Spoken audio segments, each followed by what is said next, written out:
Hello again, and welcome to the first lesson of the Jerusalemite Sephardic Tradition Unit.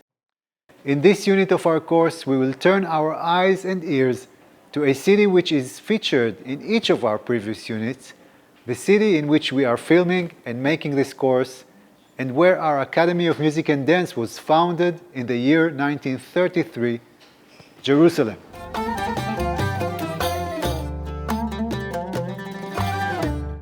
Our unit's focus is the Jerusalemite Sephardic tradition. This significant tradition developed in the city during the last few centuries and became part and parcel of Jerusalem's soundscape. Even today, this tradition continues to develop and transform. Just like in previous units, in this session we will learn and acquaint ourselves with the tradition from several angles. First, we will look into the historical development of the Sephardic Jerusalemite tradition. Then, with the help of both researchers and practitioners of this tradition, we will conduct a panel discussion dedicated to more recent developments and the current status of the tradition in its various contemporary manifestations. Finally, we will of course head over to a lesson with Cantor Moshe Chabusha and learn the piyut Ya Shema Evyonecha, God, hear your wretched, identified as one of the ancient devotional songs of the Jerusalemite Sephardic tradition. And so, we begin with a seemingly simple question. What is the meaning of the term Jerusalemite Sephardic? What does Jerusalemite and Sephardic mean in this context?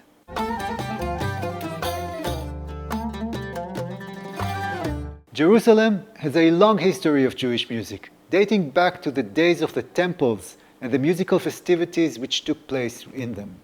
However, the tradition we explore today, although grounded in ancient roots, actually developed during modern times, from the 16th century onward, and has continued to do so from the late 19th century and early 20th century to this day. It is now practiced in the city and outside of it, and even abroad, by several communities from various Middle Eastern and North African backgrounds, and is considered to be a main nusach, a prayer tradition in Israel. We can distinguish between two historical layers within this tradition, an older one dating as early as the 16th century and strongly identified with the Sephardi Jews who arrived in Jerusalem during that century. The second is a more modern layer, which has involved the expansion of the tradition through the encounter with other Jewish communities and ethnicities in the last 150 years or so. Let's dive a bit into the history of each of those layers and their musical foundations.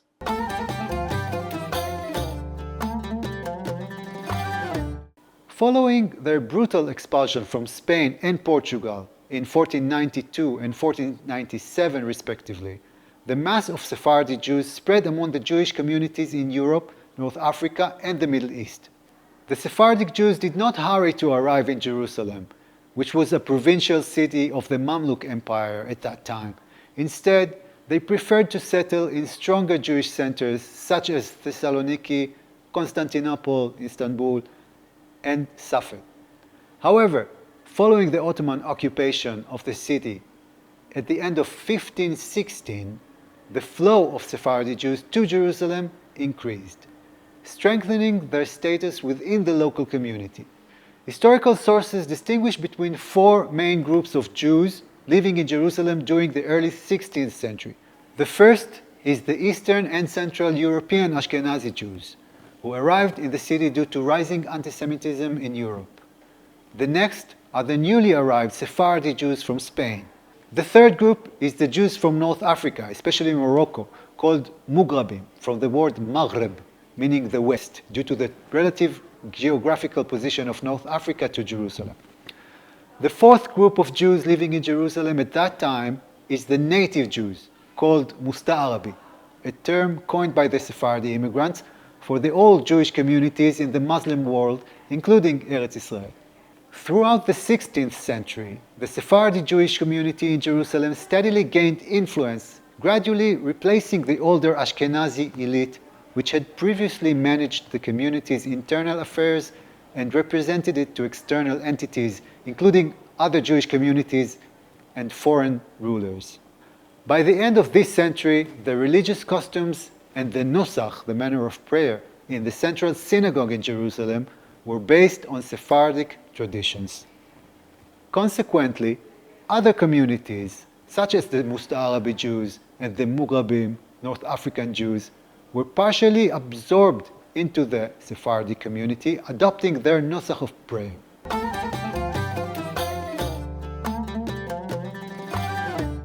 What did this tradition sound like? As regard to the nusach itself, not a lot can be said due to the lack of historical evidence. A clear timeline of the nusach's development remains elusive and cannot be established. In addition, the piyutim repertoire also raises more questions than answers. We can presume that the Sephardic Jews brought with them the piyutim's melodies sung by the communities in Spain, but we are not able to tell what these melodies sounded like. However, we do know that at some point in time, this musical heritage began to be integrated with the local musical traditions of the new surroundings in North Africa and the Middle East, and of course, in Jerusalem. In this process, which as we already learned was coined Makamization, old liturgical prayers and newer paraliturgical piyutim of the local Sephardic Jewish community were gradually set into the system of the Maqam, and especially the Turkish Maqam, which constituted the musical hegemony of the area at that time. Israel Najara, the renowned 16th century Paytan, who as we learned was himself a descendant of expelled Sephardic family, even wrote explicitly in the introduction to his influential collection of piyutim, Zmirot Israel, this is a cycle of piyutim and songs based on the foundation of the manner of Arab and Turkish melodies. The next main stage in the development of this tradition arrived with the many migrations of Jews into Jerusalem from various locations in the Middle East and North Africa during the last century and a half. This has challenged the Jerusalemite Sephardic tradition to respond and transform.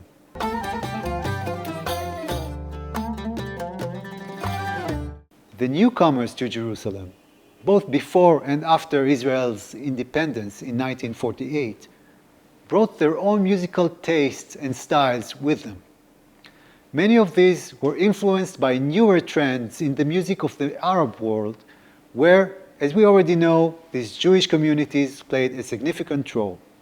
That is, the Makamization process continued, but now the sonic reference point was the Arab Maqam, which differed significantly from the Turkish system that has previously dominated Sephardic Jerusalemite prayers.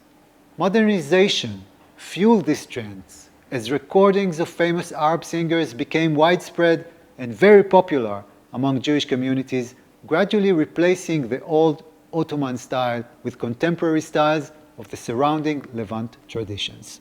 Social developments further contributed to the merging of the older Sephardic tradition with other local traditions from Aleppo, Iraq, Egypt, and elsewhere. The establishment of shared synagogues, where Jewish communities from different regions within the Islamic world gathered, played a major role in this process.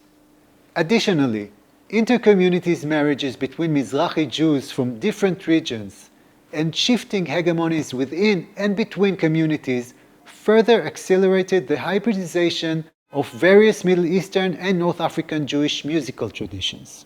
A key role in this development was played by the Aleppian Jews who settled in Jerusalem from the late 19th century onward. This community, with an exceptionally large number of rabbis and religious scholars, gradually became a significant part of the local Jewish elite.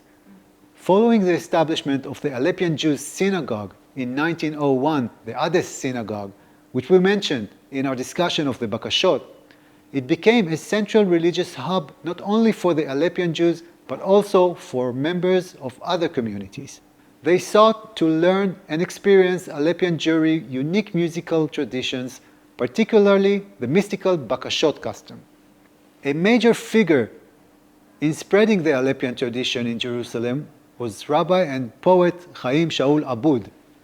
After arriving in Jerusalem in 1929, Abud formed a choir dedicated to the Piyutim repertoire of Aleppian Jews. The members of this choir, many of whom became cantors in various synagogues across the city, laid the foundation of the modern Sephardic Jerusalemite tradition. In a delicate cultural and musical process, the old Sephardic Jerusalemite tradition absorbed features of the Aleppian heritage and other traditions while still maintaining some of its older characteristics. This process, still developing to this day, had various repercussions: musical, cultural, and social. Contemporary trends, such as the crystallization process of a local Israeli tradition, or rather traditions, and the transformation of some religious ceremonies like the Bakashot and Slichot into public events and concerts performed outside of the synagogue, further contribute and complicate those developments. For a wider perspective on this recent history and complicated current state of the Sephardic Jerusalemite tradition, we have gathered a panel of experts, both researchers and practitioners. The panel aims to bring together diverse perspectives on this developing issue, fostering a discourse that does not seek clear answers and definitive conclusions, but rather prefers additional consideration and deeper contemplation. We invite you to join us in this conversation during the next video.